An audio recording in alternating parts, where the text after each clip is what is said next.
Hello and welcome to our Bible teaching programme, Search for Truth. If you've been following the last 5 weeks, they've been about the life and character of Joseph, latterly with focus on family relationships. Today, Brian begins part 2 of this Vital Home Truths series, where for the next 5 weeks he takes a wider view of family and he applies Bible verses and principles to family relationships. And today Brian's called his talk The Training Ground. So let's hear from Brian now. Thanks, John. Having been involved recently in the establishing of a new church on foreign soil, I've been reading again Paul's letters to young or newly planted churches with heightened interest. In 1 Thessalonians chapter 2, Paul writes to the Thessalonian church, reminding them of how, shortly after the church had been set up, he'd been torn away from them by hostile circumstances.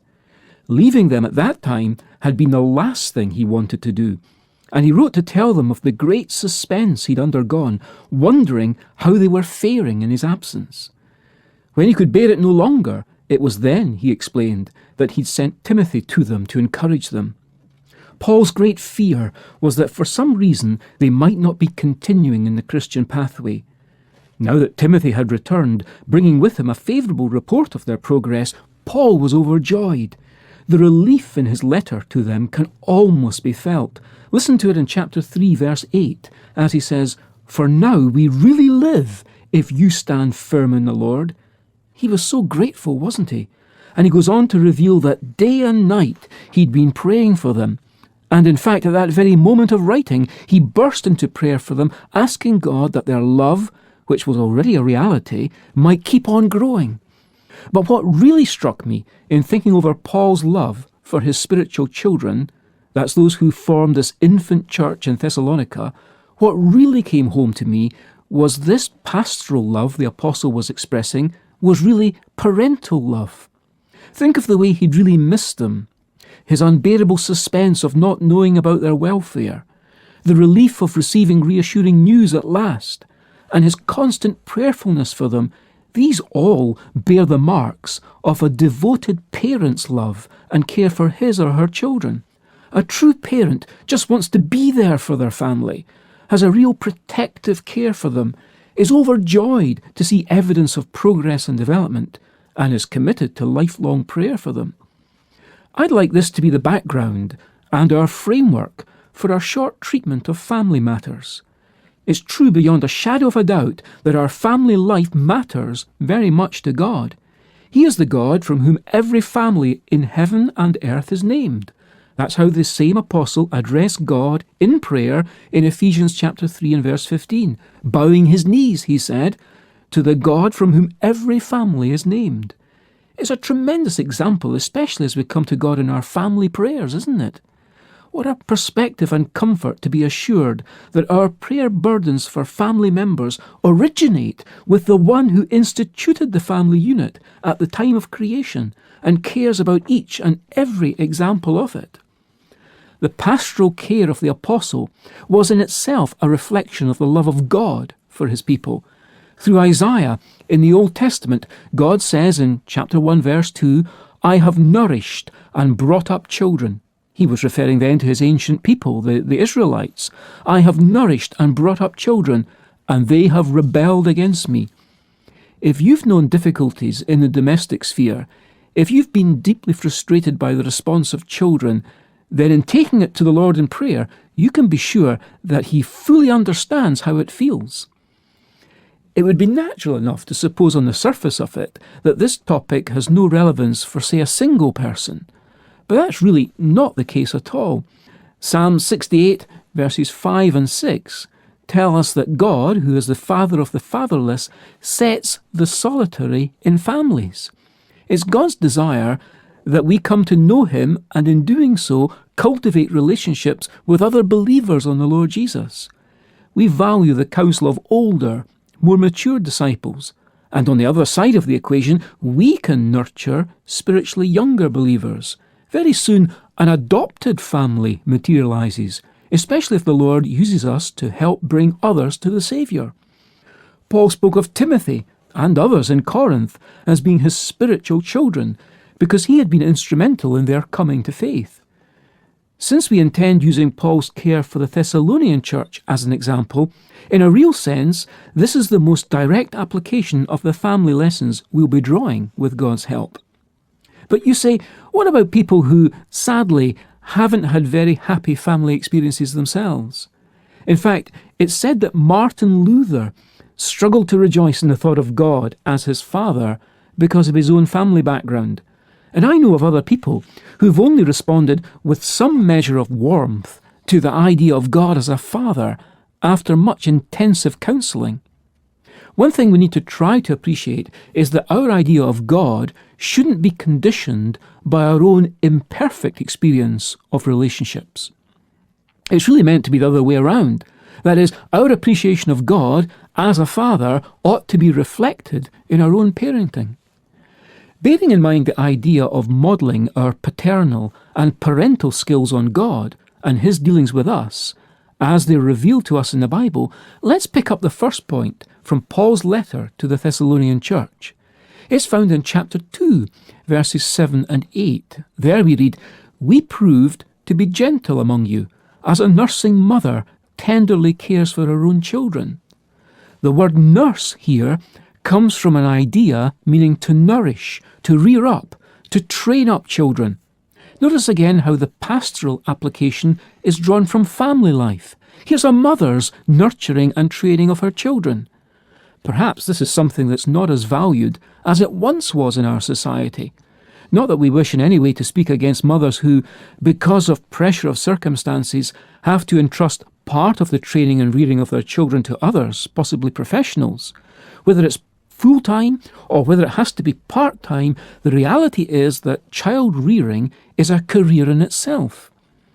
Proverbs 22 and verse 6 is a great verse in the Bible on the training of children within a family. It says, "Train up a child in the way he should go," or "train up a child according to his way." The second translation, found in the margin of the New American Standard Bible, for example, acknowledges that each child is different. That's something that really came home to me after the birth of our second child.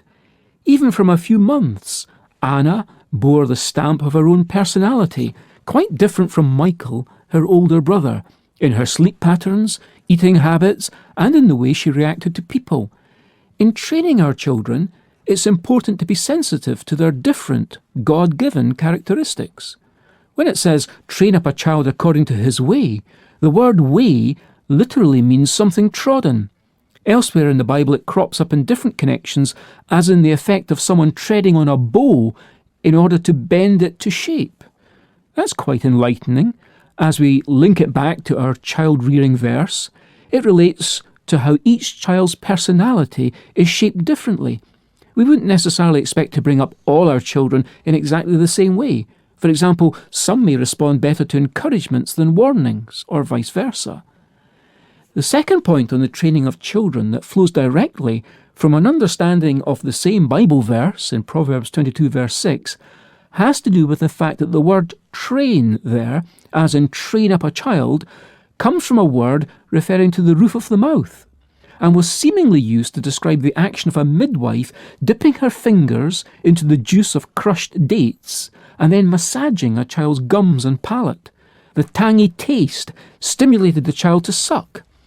We can at least borrow that plausible and colourful background as illustrating that the parents, not exclusively the mother by any means, in training their children must strive to cultivate a thirst in their child for wholesome things.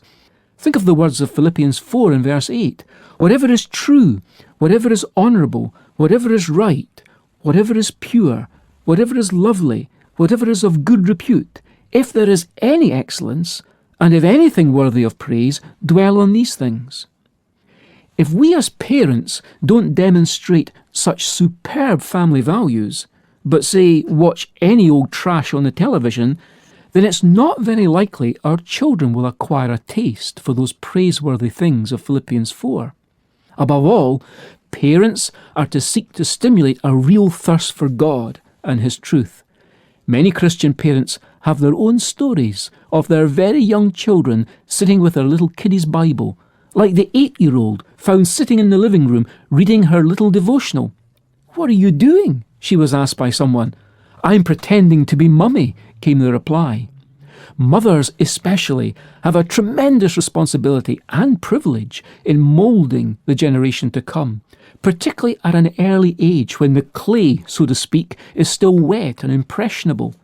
What's the saying? Is it, "Give me a child until he's 7 and I'll show you the man"?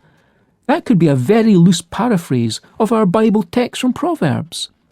There was a former president of the United States, I believe, who allegedly passed folks in the street without so much as a second glance.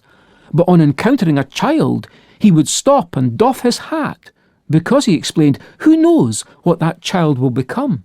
It's an awesome thought, isn't it? Parents, mothers, you are raising tomorrow's leaders. What an impact on history unassuming mothers like Susanna Wesley have had. Who would dare to say theirs was a wasted life? While we're thinking of young family members being impressionable, it's worth noting that in the Bible's inspired advice to parents in Deuteronomy chapter 6 and verse 7, it stresses the need for parents impressing or teaching diligently God's commands to their children. Literally, it might have been translated, "You shall intensely sharpen your children," which serves to show that the type of teaching God has in mind is active, not passive.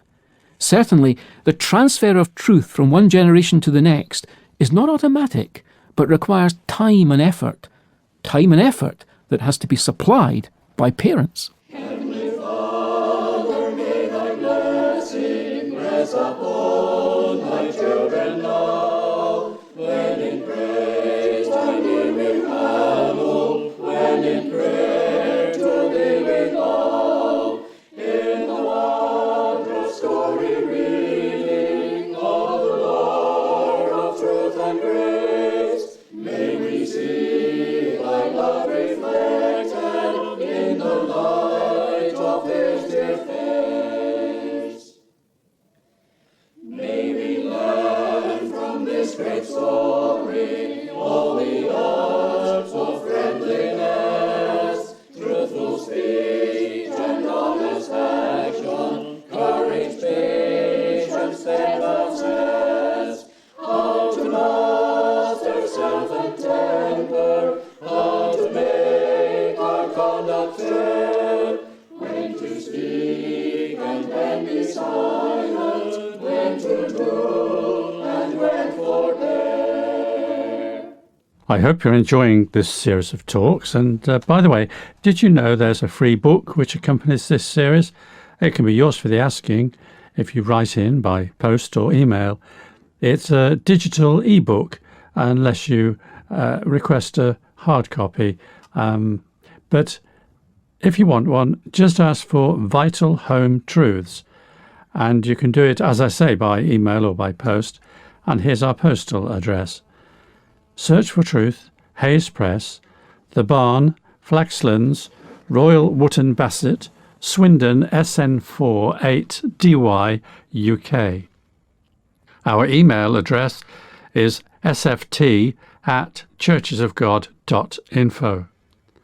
Now, did you know by looking up churchesofgod.info/media, you'll find our church's main website, and you can download some programs and the accompanying transcripts, and then there's other helpful material you can access as well.